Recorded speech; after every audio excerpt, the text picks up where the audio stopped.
बिस्मिल्लाहिर्रहमानिर्रहीम। शुरू अल्लाह के पाक नाम से जो बड़ा मेहरबान निहायत रहम वाला है। أرأيت الذي يكذب بالدين فذلك الذي يدعو اليتيم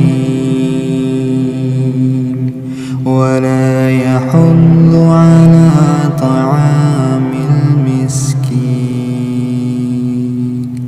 ولا يحض على طعام المسكين